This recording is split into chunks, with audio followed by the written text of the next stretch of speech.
Happy to have you aboard here for the Really Big Barbecue Show. Boing. We cook because we have to, and we grill because we want to. Hit me! Fine, how you doing? You have a great show. I'm a big fan.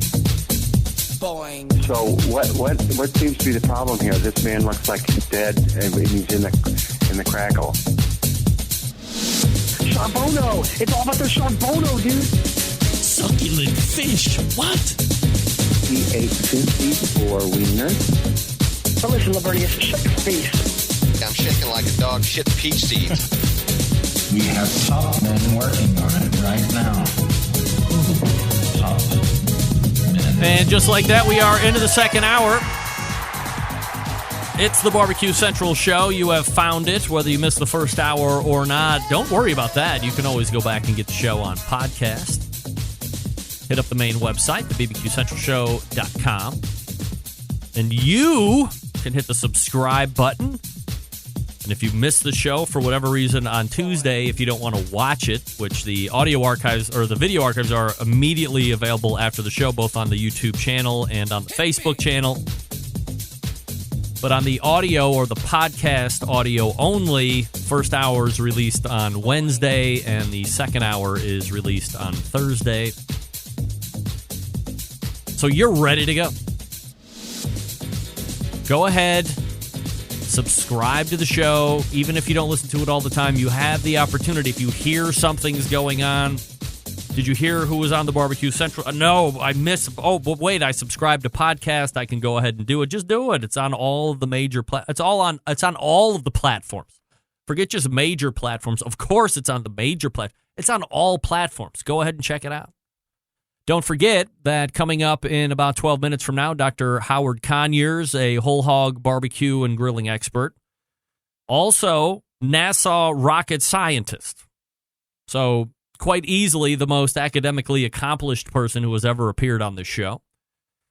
You can also follow me socially at BBQ Central Show on Instagram and Twitter /BBQ Central Show on the Facebook, where you might also be watching the video feed right now. If you want to take part in a chat and also watch video, you can do that on the YouTube side as well. Coming up this coming Friday for the best moments of the Barbecue Central Show in 10 minutes or less, put together for you proudly by Michigan embedded correspondent John Solberg. And this will be episode 72, by the way. We journey back to March 2010, where one of the first competition chicken roundtables appear. And the panel is made up, so if you are familiar with the competition roundtables, widely still some of the most downloaded shows I have ever done in the history of this show. A panel of three. We talk about a specific protein when we were doing competition roundtables. Probably not too hard to think that we were doing brisket and ribs and pork and chicken. This one's a competition chicken roundtable. So if you want to hear how it was going down 9 years ago, almost to the month, little past it now, you can hear Troy Black from Learning to Q, Joe Amore from Smoky Mountain Smokers, legend, and Kelly Wirtz from Four Legs Up Barbecue, legend, talk about chicken. This is also where I had to start reinstituting, telling the panel members going forward after this particular one, that if you aren't open to sharing everything, and you don't have to, I'm just not going to pick you to be on the panel, because that was the attraction of doing the barbecue panel or the barbecue round table, is that you was going to have the top three cooks in each category just kind of reveal it all. And there was going to be some fun interaction, and that's why they were hotly downloaded, still very popular.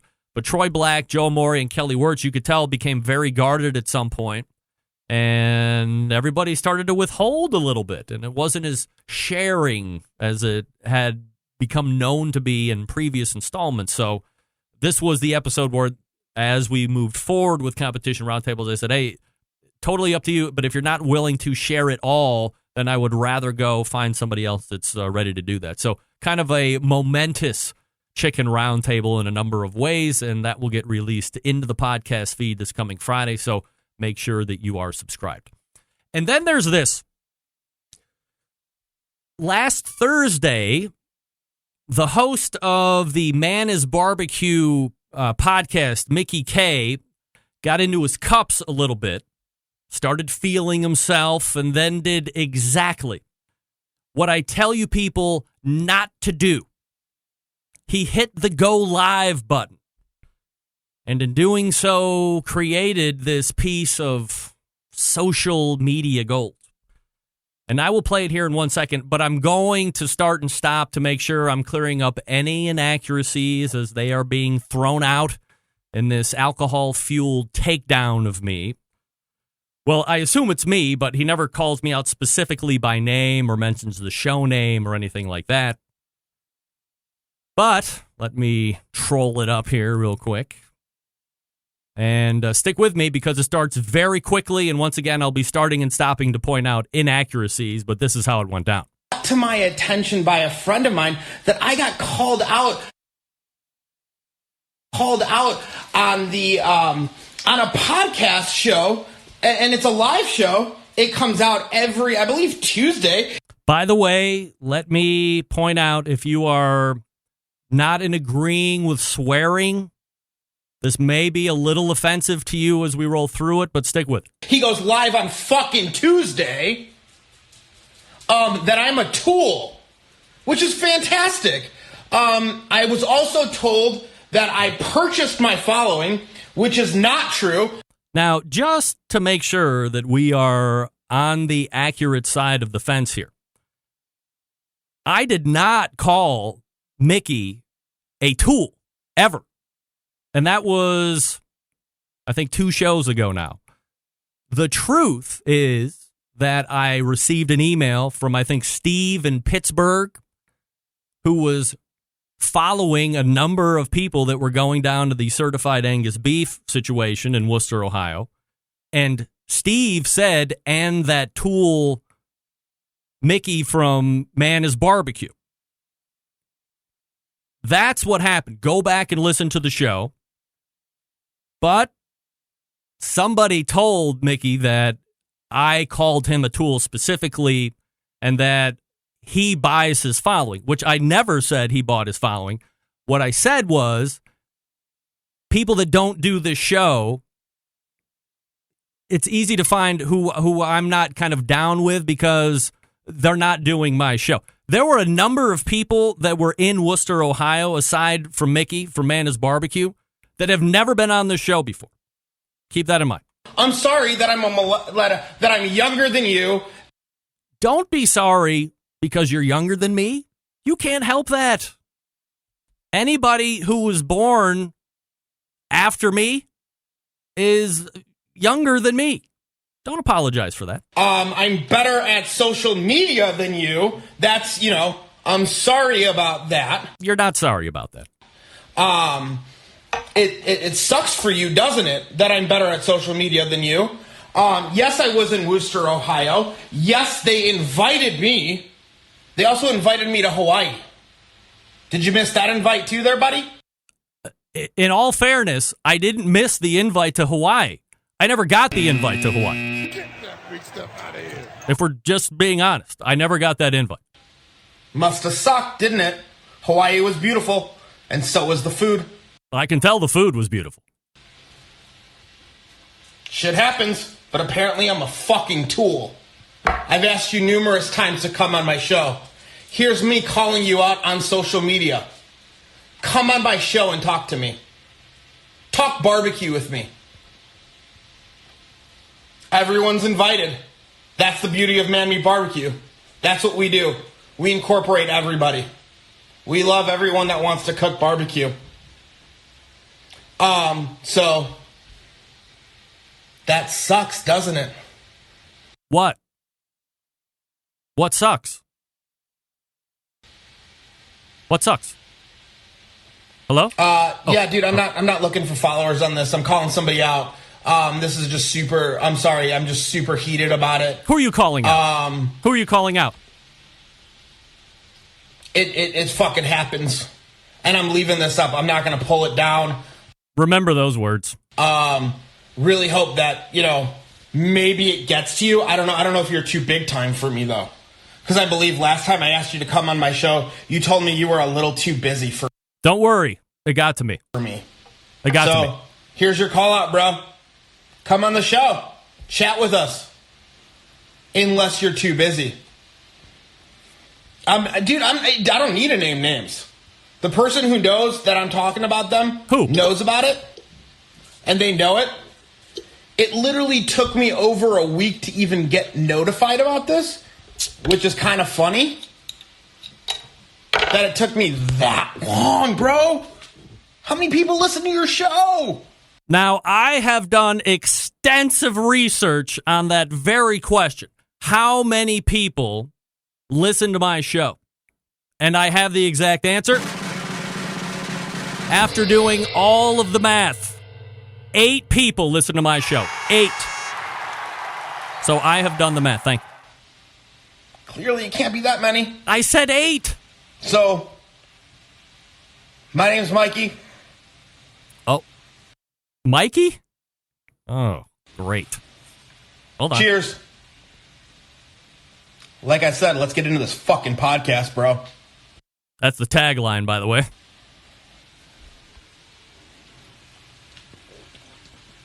Chug, chug, chug, chug. Stop. It sucks, doesn't it? What sucks? What sucks? Worcester was fun. All right. There's, I guess, Mikey. Sorry. I think I said Mickey on accident. Mikey, let's both agree on a few things. First, you're not better at social media than me. That's running the gamut, right? You have bigger numbers on Instagram than me. No question. No question about it. Quite frankly, you have bigger numbers than most of the big barbecue names out there. You have 105,000 followers or something like that. So let's agree also to this. While your follower numbers are very impressive on the whole from a number standpoint, the actual fan engagement probably a little lackluster. Wouldn't you agree? And you know, there's nothing more lame than going live in an effort to put someone on blast. And during the video, you say that you aren't going to take the video down, you're going to leave it up, but only minutes after you hit the stop button, you take the video down. Get that big stuff out of here. That's not very courageous of you. And that's what this show, the Barbecue Central show, is all about. It's about being courageous. Taking it down after you say you're not going to take it down is not very courageous. So here's some advice pro to pro. Next time, when the alcohol takes control and tricks you into thinking that going live is a great idea, sit in a chair, go live, and just unload. Don't walk around. It's annoying and distracting. And please, don't read what the other people in the chat room are typing as you're spitting your well-crafted fire. It distracts from your rant, and it sounds even worse than it normally would. Stay still, spit fire, be courageous. Don't read the comments as they roll in, and then end it. And please, please, don't take it down after the fact, especially when you say that you're not going to take it down and you're going to leave it up. Now, let me just refresh everybody on how the internet works, especially for you youngins. If you put something up on the internet, you should always assume that it will be there forever.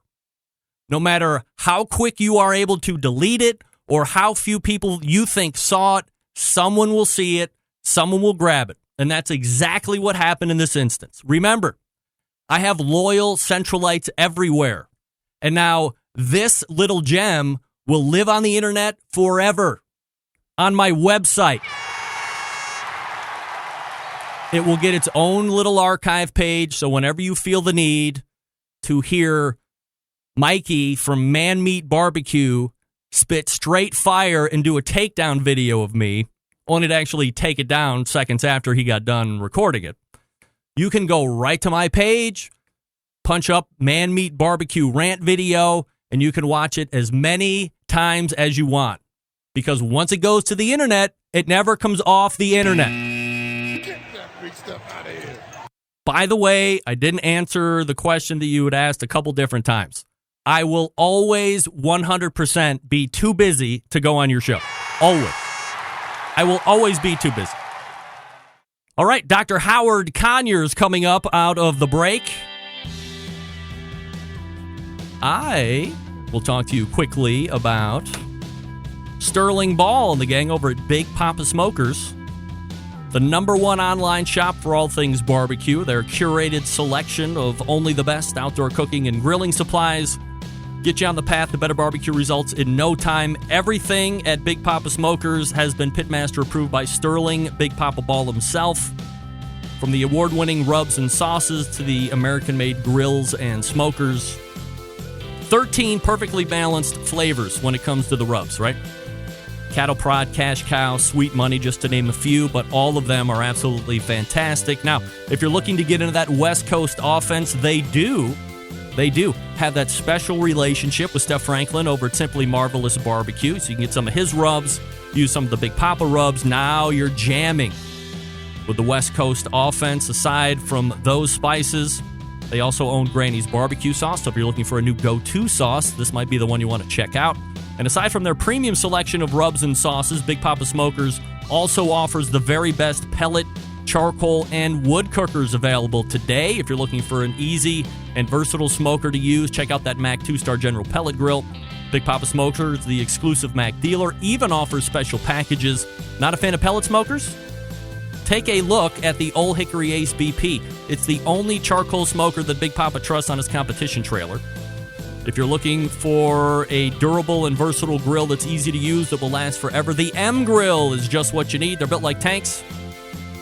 If you're not sure of what kind of grill you might want, give them a call and ask questions. They'll outfit you with the one that will work best for you. 877-828-0727. That's 877-828-0727. Or shop the website bigpopasmokers.com. That's BIGPOPPA smokers.com. We are back with Dr. Howard Conyers right after this. Stick around. We'll be right back.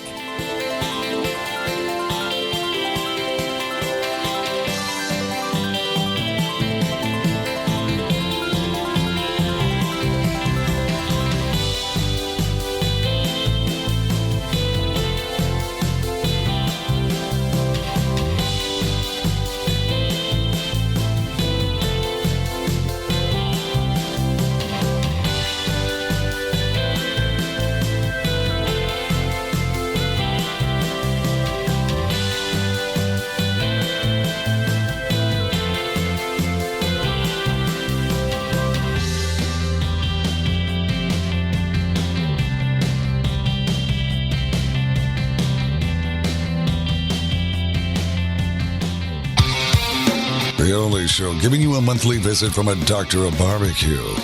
A man actually named Meathead. The author of a barbecue Bible. Bloggers, reviewers, competitors, and manufacturers by the dozens. It's the Barbecue Central Show. Once again, here's your host, Greg Rempe. Hey, this portion of the show being brought to you by Smithfield. Are you signed up for the Smokin' with Smithfield National Barbecue Championship? Registration is free. They are collecting points, as we learned from Everly Detweiler last week. Hit smokinwithsmithfield.com. That's SMOKIN. Smokinwithsmithfield.com for all the details. Make sure you're registered because you can't take part in the finals in New Orleans, Louisiana if you are not registered. Smokinwithsmithfield.com. All right, my guest in the second hour, an expert in the whole hog barbecue realm. We'll also be talking about that for sure, but he might be the most academically accomplished guest I have ever had on the show, and I've had a lot of people on the show over the last 12 years. And you've heard the term smart like a rocket scientist. Well, this guy's actually a rocket scientist, so we head to the Fogo Charcoal Hotline and welcome first-timer to the show, Dr. Howard Conyers. Doctor, how are you? How are you doing today, Greg? I'm absolutely fabulous. and I appreciate you taking the time to join me. So do I want to call you Dr. Conyers or Howard? Or, I mean, what do you prefer? I don't want to be disrespectful. You can start at Dr. Conyers and change one. Just go to Howard. As long as you know people know I'm a doctor, that's fine. How about Dr. Sir? That way we get everything covered, and I'm ultra respectful.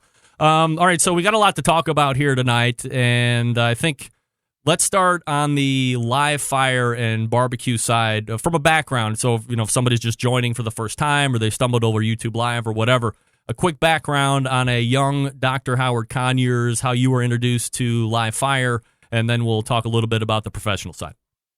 Okay, I've been cooking whole hog barbecue, South Carolina whole hog barbecue my entire life. I learned from my father. I cooked my first whole hog around the age of 11. We didn't have a family restaurant. It was just more of a tradition in the PD area of South Carolina. A lot of families cook whole hog barbecue. And so I've been cooking it ever since, and I'm still cooking it, but now I'm doing a little more of educating people about the history behind whole hog barbecue. So aside from the live fire, you also go to school, you go to college, you have this whole professional career that I don't want to say it seems completely I'm not necessarily associating pitmasters with guys that go to Nassau for the day job and are working with literally rockets. So was rockets or science or engineering something that you were always passionate about, and it was just a normal path for you to go and educate yourself in that regard? Yeah, math and science was always my first love growing up on a farm in South Carolina. And so I just stuck with the math and science. And being a pit master, which I didn't use the word growing up, we used to use barbecue cook. That's a whole new word, and we could talk about that too as well. But I did barbecue well before I learned what truly knowing what math and science and engineering really was. I just knew the direct application of it. So how do you get a job with Nassau? Are you intern at some point, like during college, or did you see an ad in the want ads and you just applied and you were the most qualified candidate? I got lucky. I applied through usajobs.gov, and that's where like the open house for all the federal government jobs and listings are posted. So is that a job that was originally in South Carolina, or is that you work remotely, or where are you officed out of? I actually work in Mississippi and live in New Orleans, Louisiana. Okay. So, but you're obviously originally from South Carolina. So when does the migration take place out of the hometown and into the Big Easy? First I went to college in North Carolina. I went to North Carolina A&T. Then after that, I went to Duke University. And once I left Duke, then I migrated toward New Orleans area. And when I was doing a little research on you, I had heard a previous podcast that was, semi-recently released. And part of the want to get to New Orleans was in an effort to help however you could with the whole rebuild of Katrina, if I'm not mistaken. That's correct. It was cheesy, but I said I wanted to help rebuild New Orleans. Not cheesy. That's pretty selfish or selfless of you, actually. Yeah, but a lot of people start saying, once moving to New Orleans, you start hearing a lot of people making that same statement. Oh, that they went down to help and yeah. Got it. Yeah. So it can lose a little bit of credibility when everybody and their mom's saying it, but I think the heart's in the right place with you. So, all right, so let's back out again. Let's go to barbecue. This is a barbecue-related show. Let's quickly talk about whole hog, because I think you're seeing whole hog's been around forever. It's always been very popular. You look in the Carolinas, both North and South Carolina, and that seems to, pork is barbecue down there, whether you're looking at shoulders specifically or whether you're looking at whole hog. So let's talk a little bit about whole hog and what you think it takes in order to do a proper whole hog, pits and woods and cooking times and preparation and all that. So since it's barbecue, for me, for cooking whole hog barbecue, I would say you need a pit, whether it's cinder block, old fuel tank, refrigerator. Even some people want to dig a hole, but very few individuals dig a hole. And you're using direct heat. This is not no indirect heat stuff. You burning wood down, oak wood primarily. You may mix in a little bit of pecan or hickory, but it's primarily oak wood. You burn that down to embers. You put those embers underneath the butterfly hog, and you cook it for about 12 to 14 hours.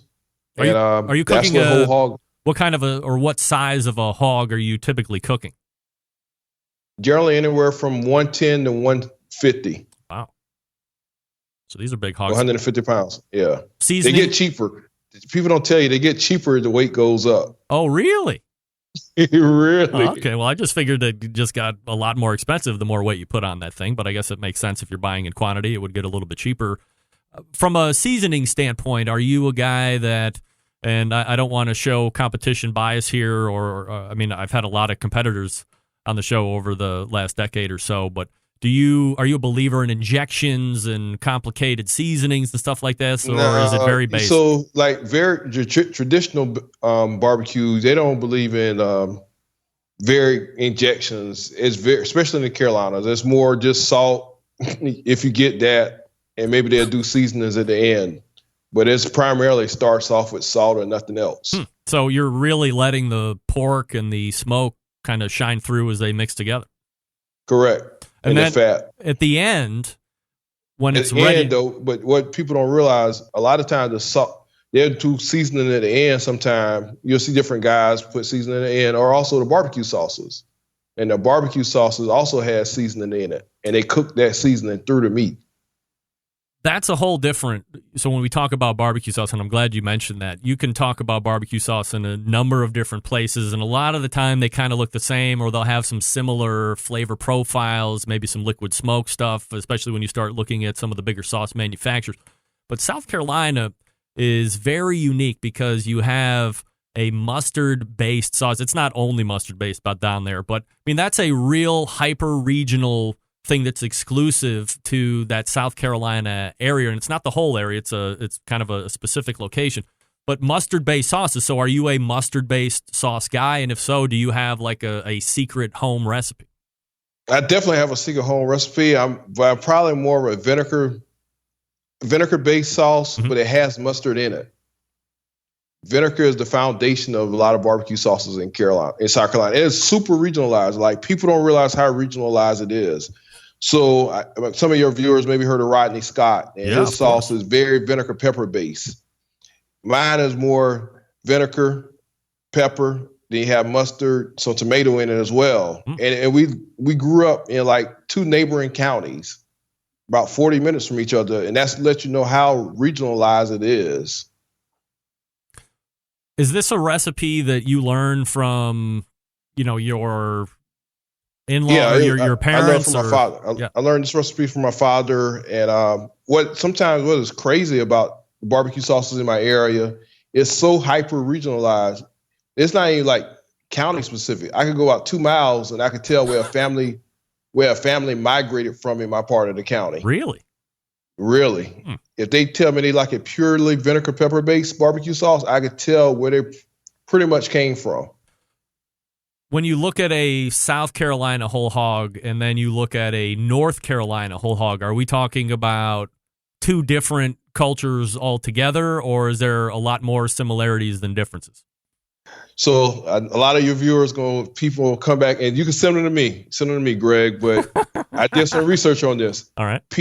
South Carolina PD whole hog barbecue and Eastern North Carolina barbecue, whole hog is just the same thing. And I went to Eastern North Carolina, I went to Ayden, I went to Farmville, and I talked to pitmaster there. What has changed over the years is in the later years with whole hog, they start in Eastern North Carolina, they start chopping up skin inside their pork, as well as they chop it up. In South Carolina, it was a pulled pork when they finished cooking it. And that was the only difference I seen. They cook it on oak wood. They're using the same type pits, cinder blocks. They reducing embers, firing it directly underneath. There's really no difference.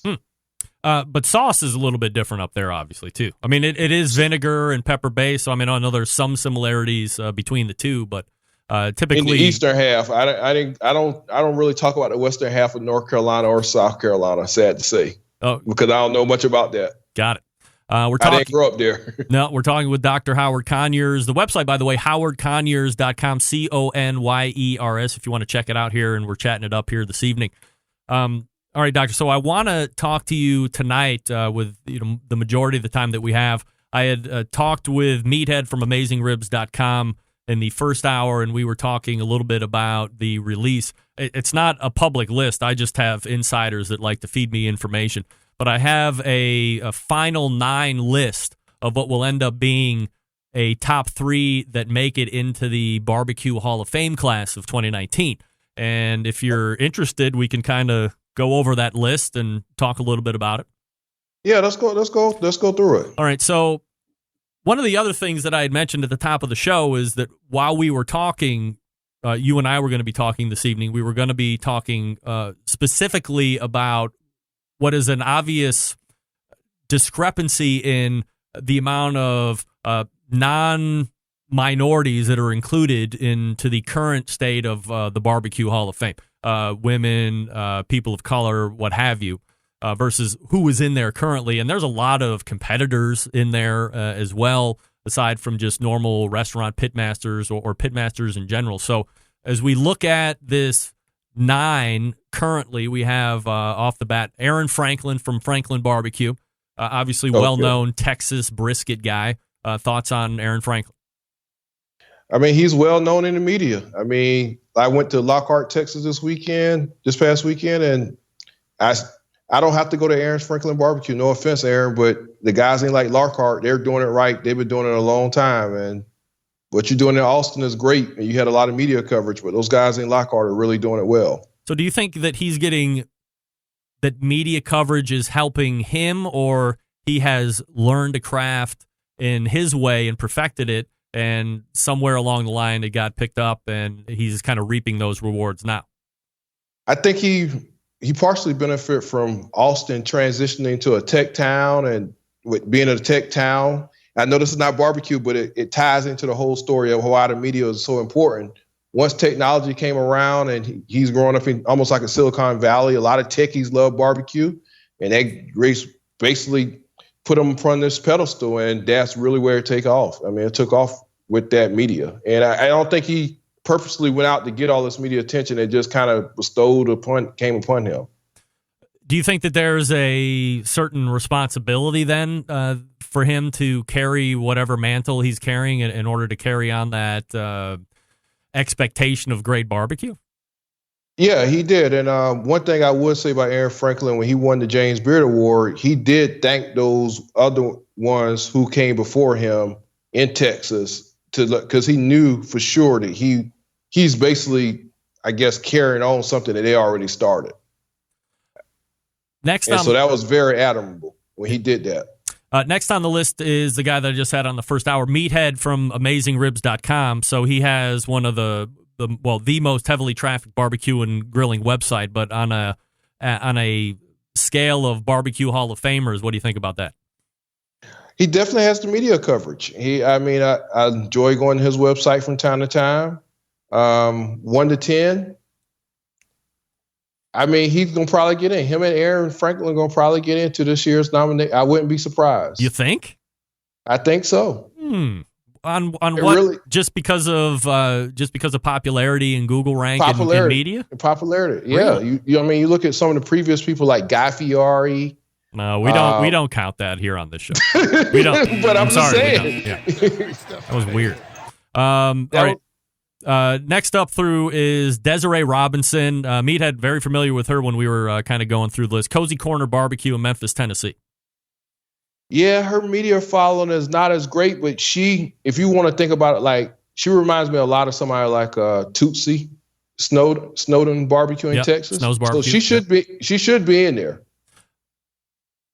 I don't know who else on the list, but she's definitely worthy of a Hall of Fame consideration. We got Wayne Monk, founder of Lexington Barbecue in Lexington, North Carolina.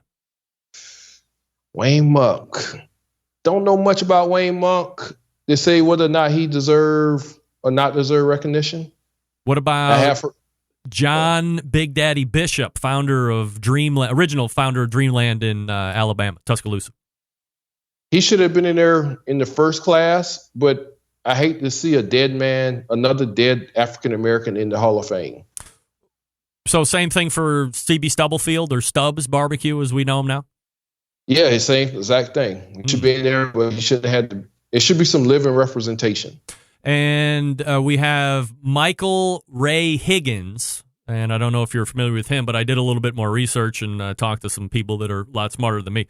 So he's one of the co-partners of a company called J&R Manufacturing, and that's the company that makes Euler barbecue pits. Okay. And it's a tough class. I mean, somebody like J.R. Euler, I heard of his pits, his smokers. Yeah. He should probably be in there. You have Jim Quisenberry, who, from my most ardent diggings in the last 48 hours, what I can find is he sells barbecue sauces. Well, it's actually his kids, I think, that sells barbecue sauces because he's passed away, but was instrumental in those first couple years of Memphis in May, back when it was just a competition that was taking place under one tent versus what it's going to look like this coming weekend. If you can believe it. Wow. He's probably an unsung hero. He may not make it. The only reason he might make it just because of what Memphis in May has evolved into. Last but not least, Lem's Barbecue in Chicago legend James Lemons, who, by the way, as I had to educate Meathead, who is from Chicago, by the way, originally his two brothers opened up Lem's Barbecue, Bruce and Miles, in 1954, and then in 1968, the second location, which I believe is the one that James is more connected to, came about. And that's the final or the ninth potential nominee is this James Lemons from Lem's Barbecue in Chicago, known for the tips and the hot links primarily. Right, and the aquarium smoker that a lot of people forget about, and he should definitely be in there. But there again, he goes back to my saying, I would love to see a living African American inside the Barbecue Hall of Fame. I think Mr. Lem is dead. God bless his soul, but he should have been in on first class. So, I mean, we have a living African American in Desiree Robinson. That's my preference. If I had to pick one, not because of the body, not because of what the other people haven't done, but we need somebody alive. I'm trying to think of the good question that I want to ask here. And I get what you're saying. You want to have somebody an African American that is alive to go into the Barbecue Hall of Fame. But if the Barbecue Hall of Fame, I don't know what you know about how the history of this Barbecue Hall of Fame, but for years and years it existed as some nonsense on the internet. And then the American Royal had bought it a handful of years ago and tried to make it into something a little bit more of what would be an akin to a real Hall of Fame of sorts. So there isn't a lot of time that is back here. So I don't know. I mean, it hasn't been around for decades and decades and decades, and they've just been indiscriminately leaving people out, black people specifically. But if you can if James Lemons got in or CB Stubblefield gets in this year, is there any win for you that even though they have passed away, it's still more diversity that's being added into the Barbecue Hall of Fame? I mean, it's a start. I would say it's a start, but I still say the recognition, like in the case of Mr. Lem, I don't think his family could benefit financially from recognition of being in the Hall of Fame. Stubblefield, they will benefit because whoever owned the sauce now may benefit somewhat from the recognition. But I think it's kind of also we all know these type of recognitions help these businesses in different ways than just people coming through their doors. And I think it's something to that. All right, so I want to dig into this a little bit more. Let me put you on hold just for 2 minutes, and we will come back and talk a little bit more barbecue and Hall of Fame stuff with Dr. Howard Conyers. Again, his website, howardconyers.com. I'll talk to you quickly about the folks over at the Barbecue Guru. Always believing that outdoor cooking should be easy and fun, because it can be, especially with the Monolith Barbecue Guru Edition grill. Now, you might not know what that is, but the Monolith is the world's first temperature-controlled smoker with a built-in power draft fan. This means smarter control and greater freedom with automatic temperature control. Easily choose your cooking time and temperature. Let the Monolith do the work of a sous chef or a barbecue pitmaster. And with minimal effort, you now have oven-like precision at the grill. You can serve the tastiest, juiciest meals each and every time. If you have any questions, go ahead and hit the website, bbqguru.com, or call them, 800-288-GURU. That's 800-288-GURU. They'll make sure you're outfitted with exactly what you need to get you up and running right out of the box. Also, if you have a Barbecue Guru controller and you buy a monolith, you don't need a new controller to make it operate. Just hook the controller right up to the power draft fan that's built into it, and away you go. Once again, it's good folks over at the Barbecue Guru, and we are back with Dr. Howard Conyers right after this. Stick around, be right back.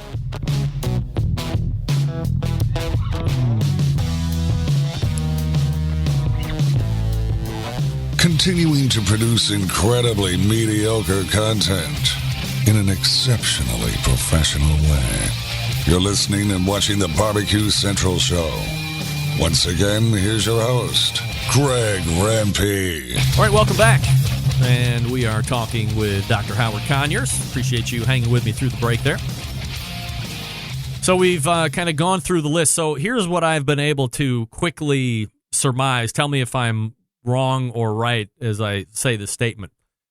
People that are going to get into the Barbecue Hall of Fame this year, in your opinion, have more media generation behind them versus time in barbecue per se, or any other accolades or anything. It's the media hype that's going to get whoever is in these final three. I do believe so. I believe that's a large part of it. I may be proven wrong with one, but that's very important. I don't want to go against my man Meathead, but I think we should make a $5 bet, which of course I would never pay off because I'm terrible at paying off bets. But in theory, we make a $5 bet that Meathead does not get in. I'll bet against if you want to bet for. No, I think you're right. I think Aaron Franklin would get in. Stubbs probably would get in. I mean, honestly, I believe Stubbs would. I agree with that. And the third one would probably be I'm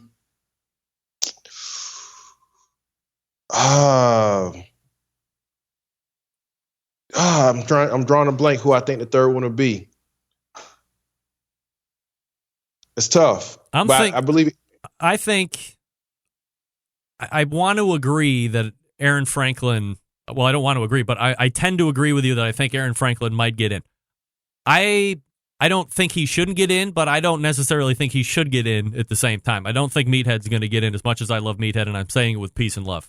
I think Desiree Robinson is absolutely going to get in. I think if we're looking at, marking off the boxes of diversity, you have a black and a woman, and she's alive, and her food is absolutely fantastic. It's a Memphis staple. So I think she's checking off all the boxes. I think she probably gets in the easiest. Of course, I'm probably wrong, and I've jinxed her, and I apologize in advance, Desiree.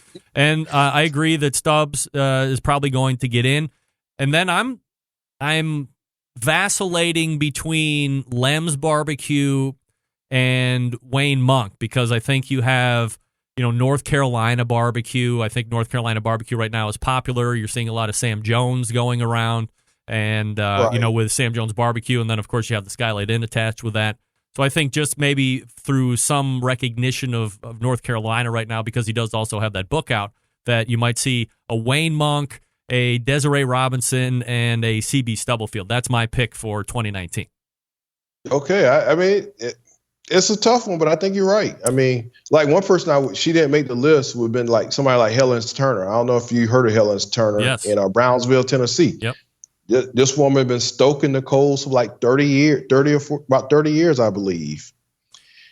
And like she didn't make the cut this year, but she's somebody who I believe be deserving, sort of like Miss Tootsie Snowden. Like she shoveled the coals. And at 80, I think she's like 82. I believe, and this probably won't come as a shock, but most people could physically assault me easily. But I think Tootsie could probably kick my ass. She could probably kick our ass, if we're being honest. She probably could. Yeah. I mean, like she got in last year, but I'm pretty sure she could. Yeah, no doubt about it. All right, so let's talk a little bit about stories that you think should be told from, like, what African-American story in barbecue is dying to be told, or what stories need to be told in that relation?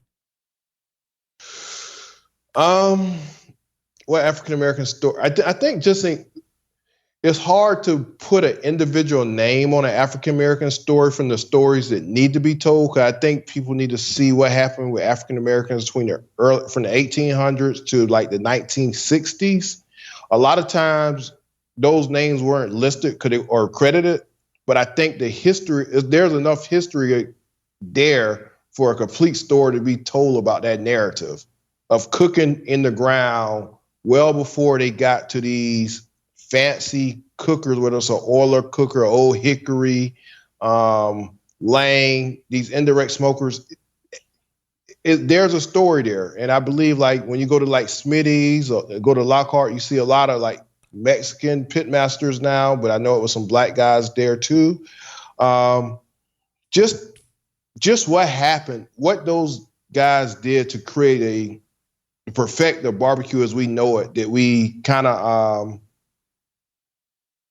we celebrate. Like even with Memphis in May, for example, one of the earliest winners in Memphis in May for sauce categories was an African-American woman. And it was during the same time that this guy probably had a 10 up. Mm-hmm. But we really don't know much about this particular woman.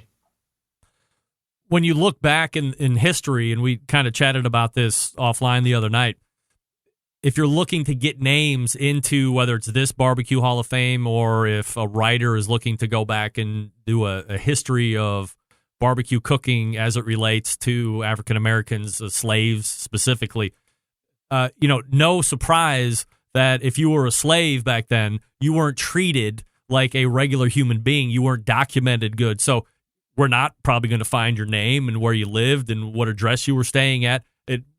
There's just no documentation for you to go back and say, okay, well, these 500 or these 800 people were some of the most prolific barbecue cooks that were cooking for the people on the plantation or what have you. You just can't find them. You can't find it. And that's what I realized, like when the stories that I've been passed, Greg, a lot of stuff been passed orally. Like I could tell you almost 80 or 90 years of pit masters of my genealogy, but these individuals don't have no names. The only reason I know who they are because my father told me who these individuals were. So it's a tough it's a tough thing to be able to rectify when you have no way of going back in order to give proper recognition. And the other thing that we were talking about the other night was as you are learning how to do whole hog from your dad and family members and stuff, and then you start to go out and see barbecue and competition barbecue, there's not a lot of black guys that are out there doing competition barbecue. It's a lot of white guys. When I'm growing up, and I didn't grow up in a predominantly black neighborhood by any stretch, but the stereotype for me was that the black guys knew how to do good barbecue. But when I got into barbecue, 14 years ago when I got my first smoker and I started talking with people, I didn't see one black guy, and I'm like, well, what the hell is going on here? All I ever thought was black guys knew how to do the best barbecue, but all I'm seeing is white guys. I mean, it's a pretty weird juxtaposition. It is, and I saw it a couple of times when I did a couple of competitions, but then what I realized it came down to is economics, and a lot of black folks don't have the economics just to be disposable income to be throwing out for a competition event, because not only you got to cook the food, but you got to be able to get there. You got to be able to field the team. You got to pay the registration fees. It's a whole lot goes into doing competition barbecue. And I know I could, like, for example, Memphis in May, I wouldn't want to spend $20,000 or $30,000 for a weekend. I don't even want to spend $600 for a weekend going to a competition, let alone $20,000 and $30,000. So, I mean, is there something that you can at least propose or something that you would like to see over a certain period of time in order to bring awareness to any of this? So what I would like to see, like some of the major competitions, like they bring people such as myself who, like I could give you a clear history of American barbecue over 120 something years or maybe 200, because very few individuals have a direct knowledge of how pits in the ground were constructed. Because that's how my father learned how to cook barbecue. He learned how to cook barbecue in the ground, and not what I'm talking about in Hawaii, but what they did in the American South on plant sharecroppers in this community, and that's how they cook barbecue up until like the 70s. Wow. And then we start seeing like cookers being made out of old fuel tanks. You see the transition. I even knew the transition of when like gas cookers start coming about in North Carolina, in the Carolinas, how guys made those first gas hog roasters. Even though I don't like gas, but a lot of people started cooking with gas. Because it's convenient. It's convenient, right? It's convenient. Yeah. You don't have to do the burn barrels and throw coals all night and all that stuff. You just light the gas and away you go. And away you go. But so I think what I think would be helpful is some of these bigger competitions, they invite people who really understand the tradition, who grew up in the tradition. Now, you can invite people who write from an academic, but like you need to invite people who also is a practitioner. They may not be your most polished individual, but they really know the subject. So, for example, there's a pit master named Mr. Grady in North Carolina, Grady's Barbecue. Mm-hmm. This guy is he's like 82 years old, but he's an expert on pit cook barbecue. Like his knowledge of oral history, you have to respect that. He probably don't share it a lot because it's something special to him, but you have to kind of like coach these individuals to share their stories. We're talking with Dr. Howard Conyers, howardconyers.com, his website. You are heading to Memphis in May, as you had teased a couple different times through the interview. Are you going to just take in the majesty of the competition? Are you going there for specific reasons? I'm going because my wife's family is going to meet in Memphis. But as an engineer, I love seeing the ingenuity behind these pits and smokers these guys use and women use to execute barbecue. It's always amazing to me to see the devices they come up with. Because you are a whole hog cook by love, will you naturally be more attracted to the teams that are whole hog cookers, or not necessarily? Not necessarily, because I see a lot of people cooking whole hogs in like Old Hickory, and to me, some of these smokers I've seen, you could kind of set it, you could get it up to temperature, and you set it and go and put Bluetooth monitoring. To me, yeah, while that's cooking, it's not an art form to that. So I'm just get more amazement by just some of just the overall equipment and how people go about achieving the end product. Are you a fan of Sam Jones? I mean, I respect what he's doing. I don't have a problem with Sam Jones. I haven't met him personally. Oh. The story behind Sam Jones is I would love to know who all was working in the pits behind Sam Jones and his family over the years, because I think it was some people who cooked the barbecue in the restaurant that probably had a richer story. When you go to a Memphis in May, will you also be like chronicling? I mean, is that part of your makeup? Will you always be looking for a story or something like this, or are you just looking to take it in? I'm just looking to take it in. I mean, I know a couple of guys there, a couple of teams there, so I'm just looking to fellowship and not really chronicling anything, seeing what the teams are doing, meeting some folks that I maybe follow on social media. Other than that, I'm not really going there looking for a big story. To me, Memphis in May is not a story for the barbecue. Like, I'm a very traditionalist, and I don't think Memphis in May lends itself to very traditional barbecue. You mentioned as it. Most come to. Sure. I mean, you mentioned it at the top, the term, and we gotta ask you about it. Pit master. And I agree. This is a term that is kind of a hot button term here over the last couple years. And I've asked any number of people to sit there and define it for me. So let me ask you, as the term pitmaster, what does that mean to you? And I think the thing that makes it such a, I don't want to say controversial term, but something that we can argue back and forth about is the term master, which would lead you to believe that there has been some attainment of the highest levels of skill, which I think is complete bullshit. I think pitmaster is the worst term. It should be, as you said, like pit cook or pit boss or somebody that's managing the fire, depending on what you're cooking at. But how would you define the term pitmaster? First of all, what I would like to say is pitmaster is a relatively new term that came out because of a show called Pitmasters. Growing up, I never heard the term. I didn't hear that term until probably the last 10 to 15 years. How I would define pitmaster is somebody who could cook just about any meat on anything. And it took myself a long time to really accept the title of being called a pitmaster. And I had to prove to myself that I was a pit master. And let me tell you why I had to prove to myself I was a pit master. I cooked in the ground. I have cooked on cinder blocks. I have cooked on refrigerators. I have cooked on a new pit. I have cooked lamb, goats, hogs, turkeys, chickens, and a whole cow all throughout this journey of barbecue. And most of this journey in the past 5 years, I went back because for the probably 20 years of my life, all I was doing was cooking a whole hog in one location. But cooking those other animals that I just spoke about, that's not an easy feat. Not many individuals have pit cooked barbecue like that and designed the apparatus to cook it on. Because you can't be a pit master if you can't go to the store and buy the equipment that you're cooking on. At least from the guys that I learned from, they had to bake everything they needed to make this end product. You just mentioned something that I meant to ask you about as we were talking about the past. Whole cow barbecue. Rarely do you hear whole cow. You hear whole hog all the time, obviously, but whole cow barbecue is something that was way more common way back when than you ever see. I don't even know if you see whole cow anymore even.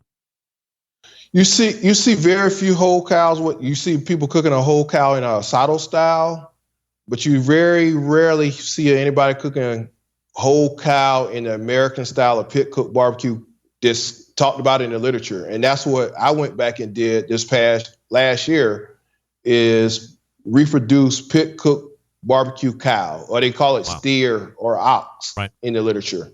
They didn't necessarily refer to it as cow. They call it either steer or ox. And I wanted to reproduce that because I haven't seen that.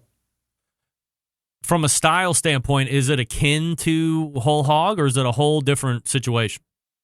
I cooked it just like whole hog. I mean, that all the literature that I read from like old archives, they said they will cook whole cow just like they cook whole hog. And so I want to verify the process was tried and true. I want to go back and reproduce it in that manner.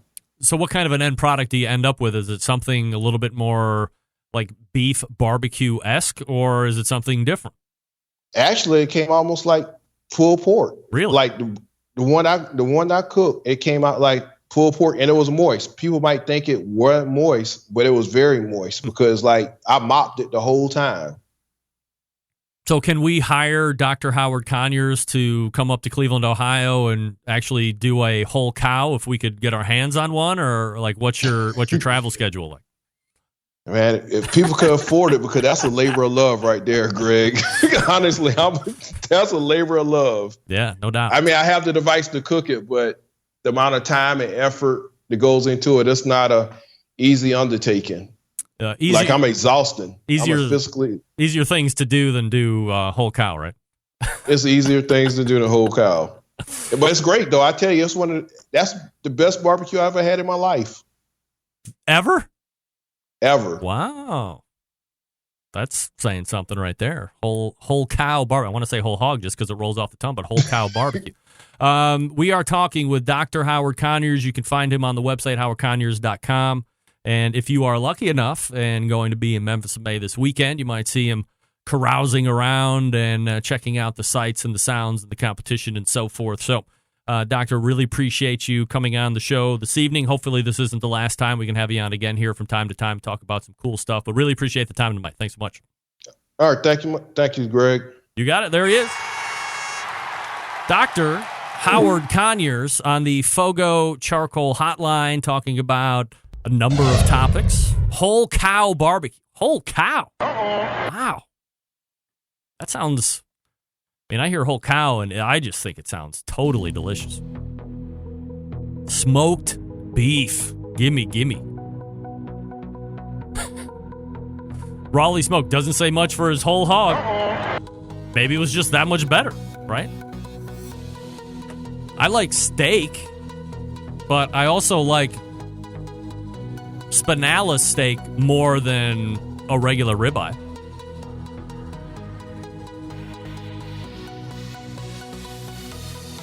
All right, let me talk to you quickly about Fireboard. Make sure I'm stopped out here. Here we go. You can monitor up to 6 different temperatures simultaneously. You can connect to Wi-Fi for cloud-based monitoring or via Bluetooth if you want. And if you have Alexa or the Google Assistant in your home, you're in luck because Fireboard is fully integrated with both.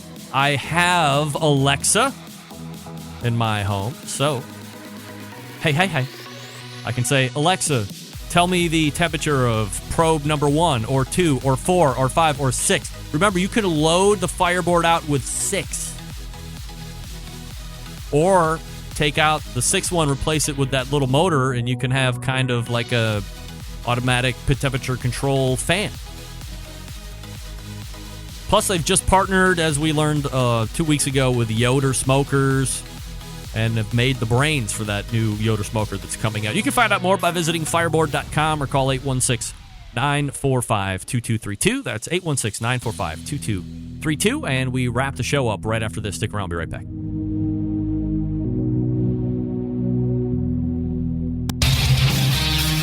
Whole packers, full racks, legs and thighs, injecting butts. If you've never heard this before, you might think you found the best XXX show ever. Let's get back to the most homoerotic host out there today, Greg Rempe. All right, thanks again to Dr. Howard Conyers, howardconyers.com, if you want to check it out. And I think that's it. So we'll race to make tracks. All right. Sorry, John, I cut you out there. All the way back in the first hour, we talked with Meathead from AmazingRibs.com. Meathead is one of 9 finalists that may or may not make it as the top 3, which will be your 2019 Barbecue Hall of Fame class. If you missed the field of 9, make sure you go back and get the podcast. In the meantime, you can check out Meathead at AmazingRibs.com. Dr. Conyers thought that Meathead might have a really good shot since there's some media and internet hype around him, but we'll see what happens. And in the second hour, we talked with Dr. Howard Conyers, rocket scientist and whole hog barbecue expert. Talked about whole hog, talked about his background, talked about his day job and how he got it, education, talked about the lack and inability to find the Black Pitmasters, things that can be done to rectify, and of course he's going to be at Memphis in May this coming weekend, so be on the lookout. You might be able to catch a picture or say hi to Dr. Howard Conyers. In fact, if you see him, if you're there, take a picture and send it to me. I want to see that. I'll put it up next week. Big show planned for you next week. Robin Lindars is in, amongst others. We'll try and get the Memphis in May winner, of course, to recap. September 11th, 2001. I will never forget until next Tuesday at 9 p.m. Eastern Standard Time. This is your program host and proud U.S. American, Greg Rempe. Good night now.